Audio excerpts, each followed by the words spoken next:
la présidente. Madame la présidente, mes chers collègues, j'espère que vous allez tous très bien. Une fois de plus, nos débats vont démontrer que le budget est l'acte politique majeur d'une collectivité et que ses diverses composantes sont les instruments au service d'une politique.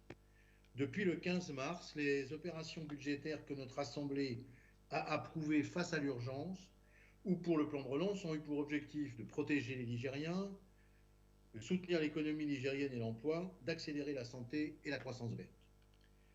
Entre mars et juillet, ce sont près de 143 millions d'euros de mesures exceptionnelles qui ont été engagées. En juillet, nous avons adopté un plan de relance d'un montant de 332 millions d'euros. La région a pu mobiliser ces sommes extrêmement importantes dans des délais extrêmement courts, parce que les fondamentaux budgétaires de la région étaient sains.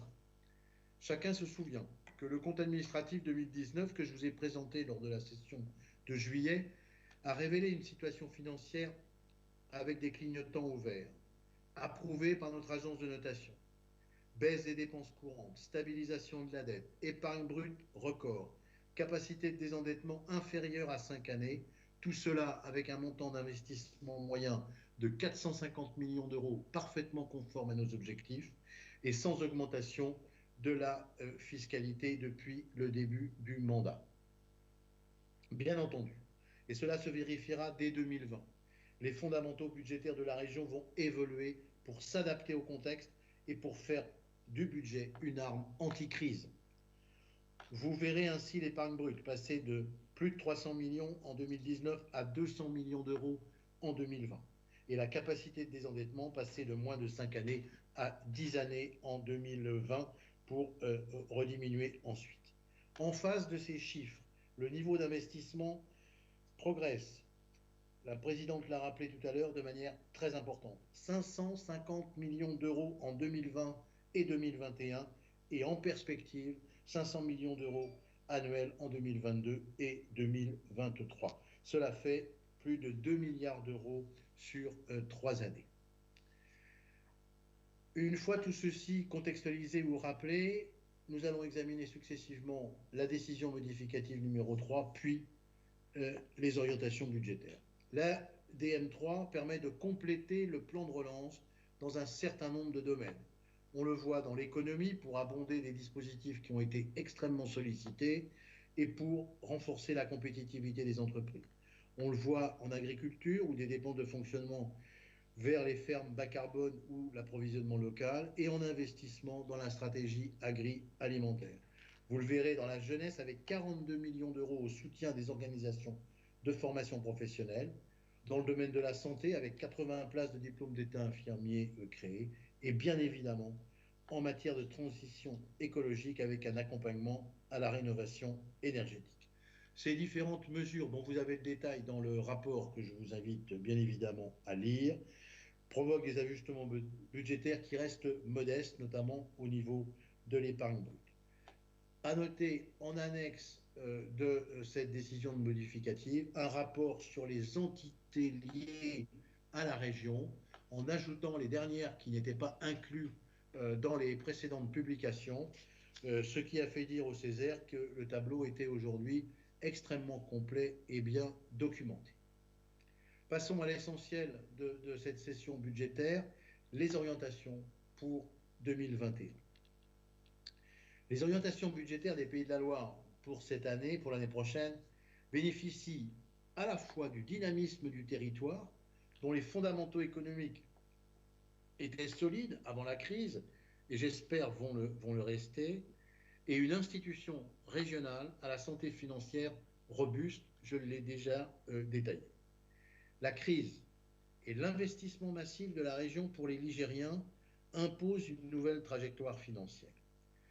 L'épargne brute, je vous le disais, sera de l'ordre de 200 millions d'euros en 2020 et 2021 pour reprogresser ensuite dans les perspectives que nous traçons pour avoisiner les 300 millions d'euros en 2023.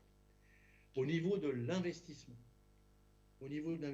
c'est plus de 2 milliards d'euros d'ici à 2023, ce qui fait une action, alors comme les technocrates aiment ce mot, contracyclique, tout ça pour dire que quand ça ne va pas, eh ben on investit beaucoup pour aider tout le tissu économique régional.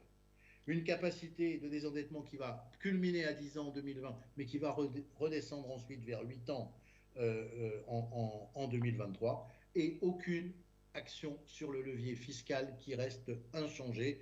Et on propose dans un rapport sur les mesures fiscales la stabilité totale, ce qui est le cas depuis 2016. Au chapitre des orientations budgétaires, il faut noter ce qui se passe pour les recettes, évidemment. En 2020, on évalue à plus de 45 millions d'euros la perte de recettes, essentiellement concentrée sur les cartes grises et la TVA. Vous savez que la TVA, la fraction de TVA qui a remplacé la dotation globale de fonctionnement, nous est versée par mensualité tous les mois. Elle est donc très directement liée à la consommation, à l'activité économique française. Et nous avons vu, à partir d'avril, le montant de la TVA perçue par la région s'effondrer pendant 2 ou 3 mois pour rejoindre aujourd'hui des niveaux un petit peu équivalents à l'an dernier. Mais bien évidemment, c'était quand même une chute qui n'est pas encore comblée, bien évidemment. En 2021, la CVAE sera sécurisée et le gouvernement a bien voulu envoyer à 2022 les modifications sur la péréquation notamment, ce qui n'impactera pas nos recettes. Et nous espérons en matière de recettes un retour à la normale en 2022. Je vous invite très sincèrement à regarder le rapport des orientations budgétaires et je voudrais à cet instant dire que les services ont fait un travail tout à fait exceptionnel. Ce rapport est extrêmement didactique. Vous avez beaucoup d'informations et si vous ajoutez à ça le PowerPoint que j'ai projeté à la commission finances, qui a convenu au commissaire et qui leur a donné un petit peu la situation intermédiaire des dépenses faites pour le plan d'urgence et le plan de relance, chacun des conseillers régionaux dispose d'instruments et d'outils tout à fait performants pour pouvoir se faire une opinion sur le budget. Pour terminer, et je dépasserai à peine les 5 minutes, le contenu des orientations budgétaires sera détaillé bien évidemment par les différents présidents de commission.